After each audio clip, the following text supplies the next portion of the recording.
Hey everybody, it's Master Gallengeist here, bringing you my review for the pilot episode of What We Do in the Shadows on FX. And I don't know how to feel about this show yet. It's not bad. I will put that out there. There were certain parts that I found really funny. It's really hard to kind of get into the groove with certain comedy shows and everything, because sometimes it takes a while to kind of get that hook and to see where your kind of humor and its humor kind of try and intersect. And sometimes it works and sometimes it doesn't. And this one, I think it's going to take more of a long form to kind of see how it goes. I kind of like that they're actual vampires and have interesting vampire abilities, and that it's done kind of documentary style, similar to The Office. It's just, it jumped around a lot for a pilot. And I understand that you have to get everybody hooked with that pilot and get everybody into the world and invested, which I think they did an interesting, okay job with. It's just we jumped around a little bit, and it was just kind of like, okay. So we follow these vampires that are living in Staten Island, and our main kind of touchstone guy for this is Guillermo, who is the vampire familiar of Nandor. And I don't know if he's really the head, but he's essentially like the Michael Scott of the vampire group, trying to do, I don't know if he's the one that like accepted this documentary kind of deal, because as we see throughout the episode, he's trying to set up all these kind of like vampire kind of traditions and everything that they go through or whatnot throughout the house, and it's just like, okay. But we see them we're first introduced to Guillermo as he's like trying to wake his master up and everything, and his master does this cool ass vampire rise, but after a couple of minutes of finagling of trying to open up the coffin and all that. And then we get introduced to his other live-in vampire mates. We get Laszlo and Nadja and their lovers, and evidently Nadja made Laszlo into a vampire, and that's how their all kind of love affair began, and that they're an interesting kind of couple. We see them going out at one point. This one dude's like, go back home, and he annoys them so much. They're like, okay, let's eat him. And then we get into the effects where they just fly up, they grab him, drag him up, and they just suck on him, and then swoosh, all this blood everywhere. And then they're like, oh, okay. And we see one of them turn into a bat to kind of go on home and all that. It's the effects for the vampire powers in this are great. We see it's a really great transition from like flying and doing all the kind of crazy stuff we see, like Nandar and Laszlo kind of fighting at one point, flying across the room, and now we see the vampire thing like turning into the bat and just flying up. It's like a really great transition. They do a very great job at that, and it's like, wow, okay. And we also see that Nandar turns something into flame, like first into flame, the skeleton is just like, okay, this ain't your Twilight stuff. These guys know what they're doing.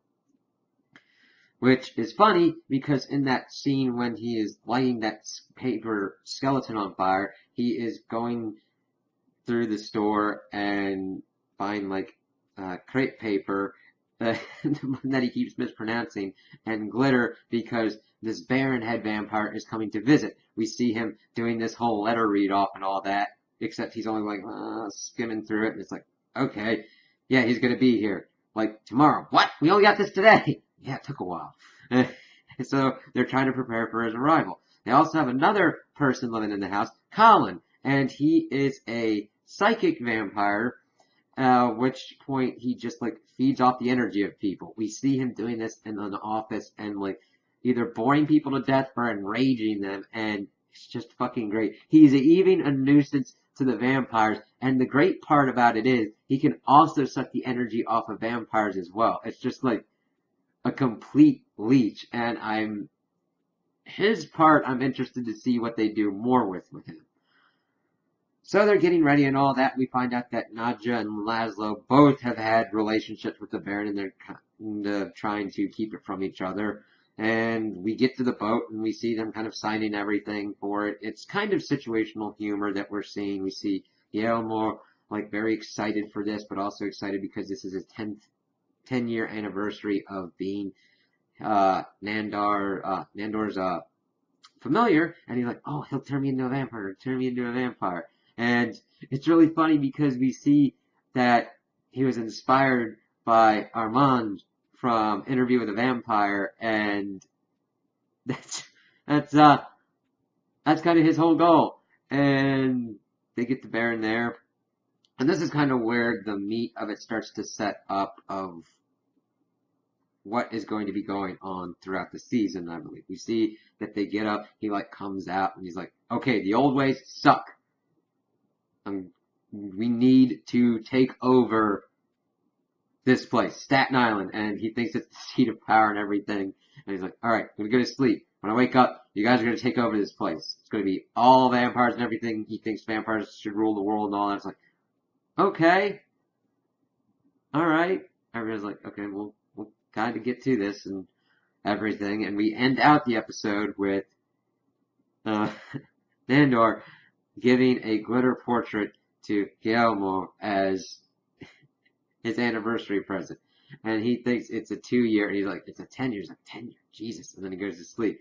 And we see that Guillermo does, kind of pissed off about that. He kind of lets a curtain hang, open up to the sun on the coffin for a little bit and then closes it. And we'd seen that he'd gone out throughout the attic trying to prepare for the Baron to arrive. And that one of the things falls off and we see that the light's going in. It's like, oh God, that's not going to be good. But it's not my usual kind of humor, and that it's mainly in how it's delivered and executed. It's not really bad. It's mainly trying to get into the groove of it. And it's just how it would jump from certain things around that it was really kind of weird. We also got another side thing of Nadja has found this person that she believes to be the reincarnation of this knight that she was having an affair with, but he got his head chopped off. No, we learn out a little bit later on that potentially she was the one that chopped his head off when they were having sex and shit, and it's like, better watch that. But the human guy is kind of into it, so it's like, we'll kind of have to see. So, I don't know how to feel about this one. It might be better to like see the season as a whole, because I know that pilots are very kind of weird in that they are usually executed kind of strangely, and it's not really very effective to completely judge at least a first season on what's gone on with a pilot, because sometimes the transition from a pilot to a second episode can be drastically different. Though I don't think it's going to be completely different. I hope that we stick on more certain things, like, I don't know. See, The Office kind of worked well because even though there were other kind of things going on, we were still kind of centralized in the office location and the things going on there. So maybe that'll happen with staying in the house for a little bit and having things happen and going along there. I don't know. This is definitely one to kind of watch. I don't really know how to recommend it if not, because humor gets into a weird spot with like comedy shows. You could watch this and kind of judge it for yourself. I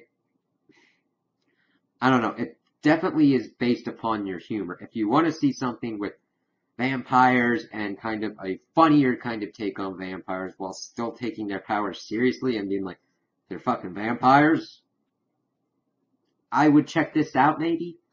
Otherwise, I would kind of wait for the season to be over and then maybe binge the show to kind of get a better feel of what it is.